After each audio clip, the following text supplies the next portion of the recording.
Liturgia do dia 19 de setembro de 2023, terça-feira da 24ª semana do Tempo Comum. Memória de São Januário, Bispo e Mártir.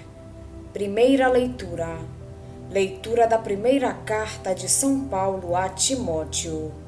Caríssimo, eis uma palavra verdadeira. Quem aspira ao episcopado, saiba que está desejando uma função sublime, porque o bispo tem o dever de ser irrepreensível, marido de uma só mulher, sóbrio, prudente, modesto, hospitaleiro, capaz de ensinar. Não deve ser dado a bebidas nem violento, mas condescendente, pacífico, desinteressado. Deve saber governar bem sua casa, educar os filhos na obediência e castidade. Pois quem não sabe governar a própria casa, como governará a Igreja de Deus? Não pode ser um recém-convertido, para não acontecer que, ofuscado pela vaidade, venha a cair na mesma condenação que o demônio. Importa também que goze de boa consideração da parte dos de fora, para que não se exponha à infâmia e caia nas armadilhas do diabo. Do mesmo modo, os diáconos devem ser pessoas de respeito, homens de palavra, não inclinados à bebida, nem a lucro vergonhoso. Possuam o ministério da fé com uma consciência limpa. Antes de receber o cargo, sejam examinados.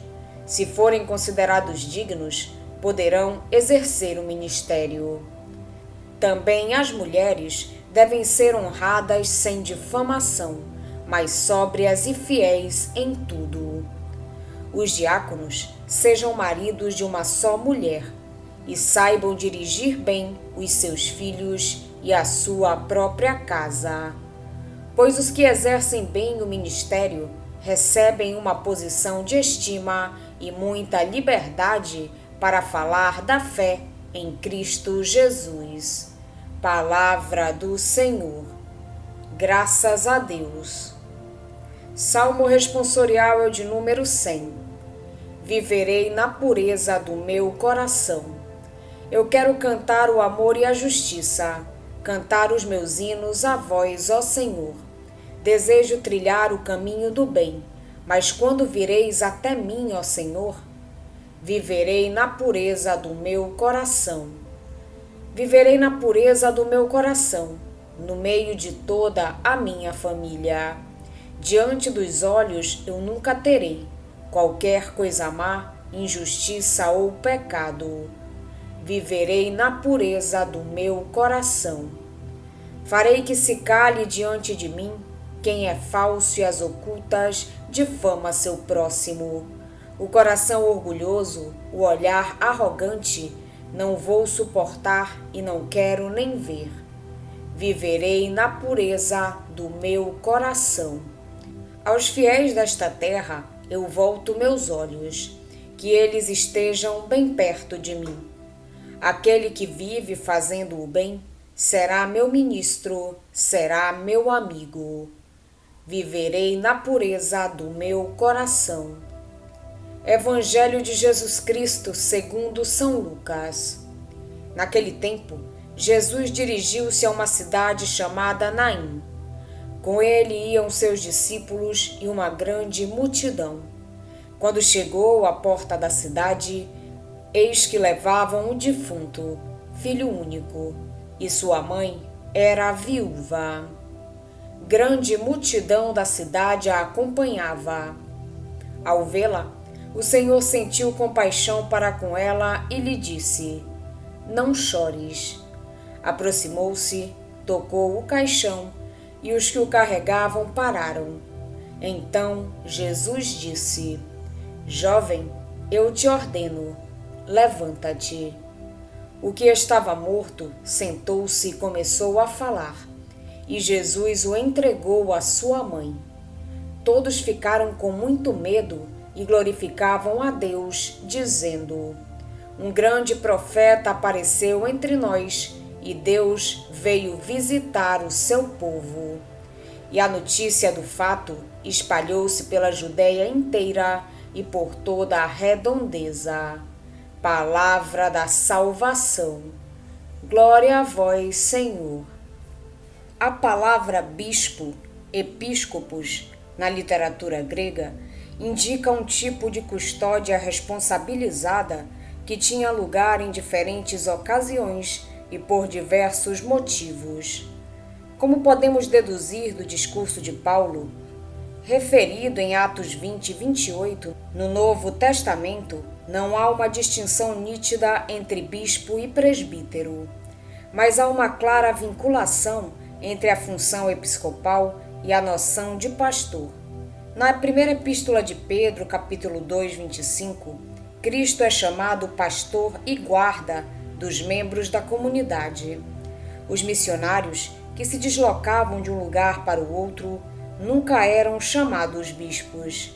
Esse título aparece em comunidades locais, onde se exercem certas funções estáveis. O nosso texto sugere que a comunidade cristã local propunha vários candidatos para exercerem a função episcopal.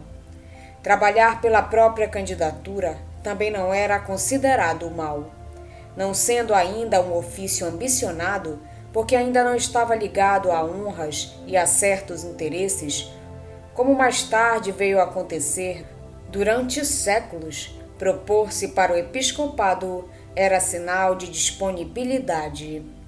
A designação do bispo era feita por eleição popular, mas não sabemos se era feita por toda a Assembleia ou apenas por um grupo de dirigentes, mais tarde chamados presbíteros.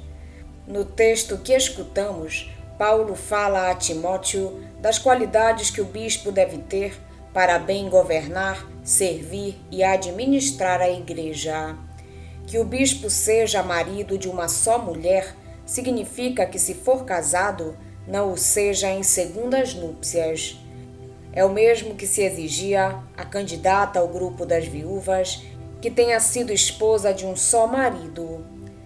Mas melhor seria se o bispo fosse celibatário, como o era Paulo. Depois das exigências para os candidatos ao episcopado, Paulo apresenta outras para os candidatos ao diaconado. No fundo, eram exigências feitas a quem quer que se dispusesse a exercer uma função de autoridade e de serviço na igreja. No texto do Evangelho, Lucas gosta de estabelecer relações entre Jesus e o profeta Elias, entre Jesus e o profeta Eliseu. O terceiro evangelista narra a ressurreição do filho único de uma certa mãe viúva, natural de Naim. Prodígios idênticos foram também realizados por Elias e Eliseu. Sabemos que Lucas também dá particular atenção às mulheres, no terceiro evangelho e nos Atos. Também a figura da mãe viúva que perdeu o seu filho único sensibiliza Jesus, que, vendo-a, se compadeceu dela e lhe disse: "Não chores." Este episódio não nos revela só um aspecto da psicologia de Jesus, a sua sensibilidade, mas também a sua opção em favor dos fracos e dos marginalizados. Aquela mulher, na sociedade a que pertencia, estava incluída nessas categorias de pessoas. Finalmente, Jesus é aclamado como um grande profeta. Para Lucas, este título tem especial significado. Jesus é profeta não só pelo que diz, mas também pelo que faz, ações, gestos, milagres e, sobretudo, pelo modo como se comporta. Sente compaixão, comove-se interiormente e partilha a dor daquela mãe. Assim se manifesta Jesus como profeta no sentido mais integral do termo. Não só traz a palavra de Deus, mas também se coloca ao lado dos homens. As exigências apresentadas por Paulo na primeira leitura, aqueles que se dispunham a exercer o ministério da autoridade na Igreja podem resumir-se a uma: fidelidade no testemunho e no serviço. Essa fidelidade baseia-se na obediência à palavra, como demonstram as missões proféticas do Antigo e do Novo Testamento, maximamente no profeta Jesus de Nazaré. Não é possível exercer a autoridade na Igreja sem a obediência dos ministros à palavra de Deus. Só essa obediência garante que não governam a Igreja segundo critérios pessoais ou mundanos. Mas a vontade de Deus há de ser procurada de modo unívoco e concorde, tanto pelos pastores como pelo rebanho, embora as suas funções sejam diferentes.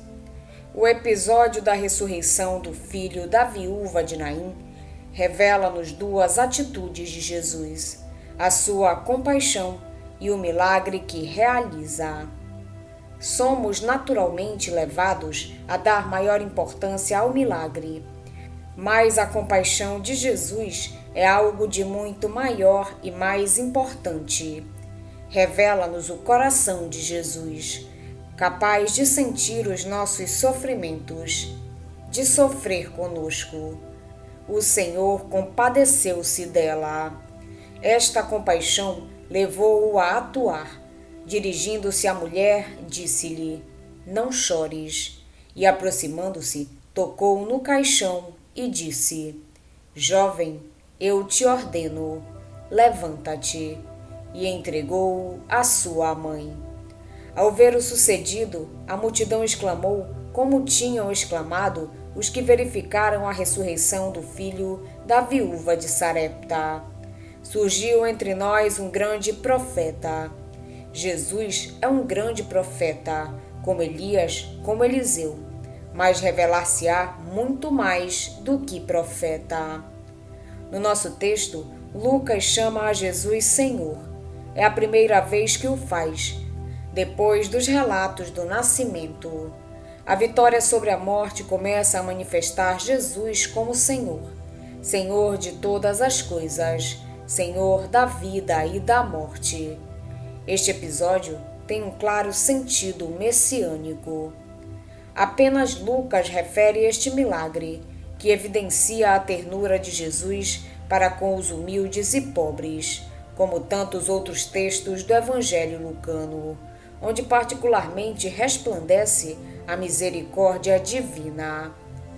Peçamos ao Senhor o seu Espírito, para termos em nós os seus sentimentos, e para que a nossa oblação diária se torne verdadeiro serviço a todos os irmãos no dia a dia, se torne solidariedade, especialmente para com os mais pobres, os mais fracos e marginalizados, que muitas vezes não estão longe de nós, mas vivem conosco na comunidade.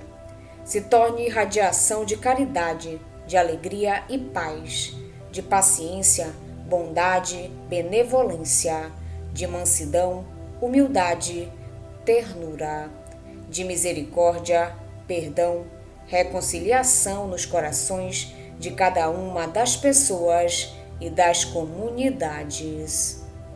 Hoje a Igreja faz memória a São Januário, bispo e mártir. Foi bispo de Benevento. Durante a perseguição de Diocleciano, sofreu o martírio juntamente com outros companheiros, em Nápoles, onde é especialmente venerado. Desde que este encargo, do qual tenho de dar tão apertadas contas, me foi posto sobre os ombros, sempre me perturba a preocupação com esta dignidade, que se há de temer neste cargo, a não ser que mais nos agrade aquilo que é arriscado para a nossa honra do que aquilo que é frutuoso para a vossa salvação? Aterroriza-me o que sou para vós, consola-me o que sou convosco, pois para vós sou bispo, convosco sou cristão. Aquele é nome do ofício recebido, este da graça, aquele do perigo, este da salvação. Enfim, somos sacudidos como por mar encapelado, na tempestade das decisões a tomar. Mas, recordando-nos daquele por cujo sangue fomos remidos, entramos no porto da tranquila segurança deste pensamento. E trabalhando sozinhos neste ofício, descansamos no comum benefício. Se, portanto, mais me alegra ter sido remido convosco do que ser vosso prelado, então, como o Senhor ordenou, serei ainda mais vosso servo, para não me mostrar ingrato diante do preço pelo qual mereci ser vosso companheiro de serviço. Tenho de amar o Redentor e sei o que disse a Pedro: Pedro, tu me amas? Apacenta minhas ovelhas.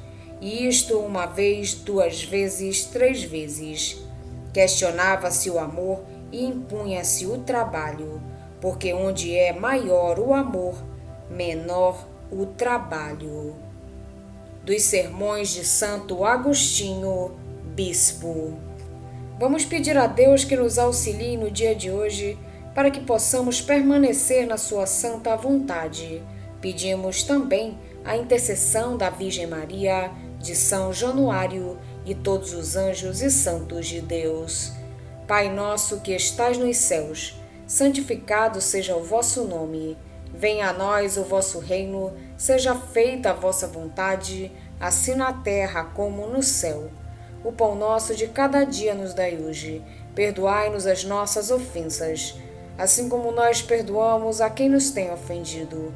E não nos deixeis cair em tentação, mas livrai-nos do mal. Amém. Oração. Ó Deus, que nos concedeis celebrar a memória do vosso mártir São Januário, dai que nos alegremos com ele na eterna bem-aventurança. Por nosso Senhor Jesus Cristo, vosso Filho, na unidade do Espírito Santo. Amém. Estivemos reunidos em nome do Pai, do Filho e do Espírito Santo. Amém. Tenham todos um abençoado dia. Fiquem na santa paz de Jesus. Se inscrevam no canal, deixem seu like e compartilhem essa mensagem com seus amigos. Um grande abraço e até o próximo vídeo.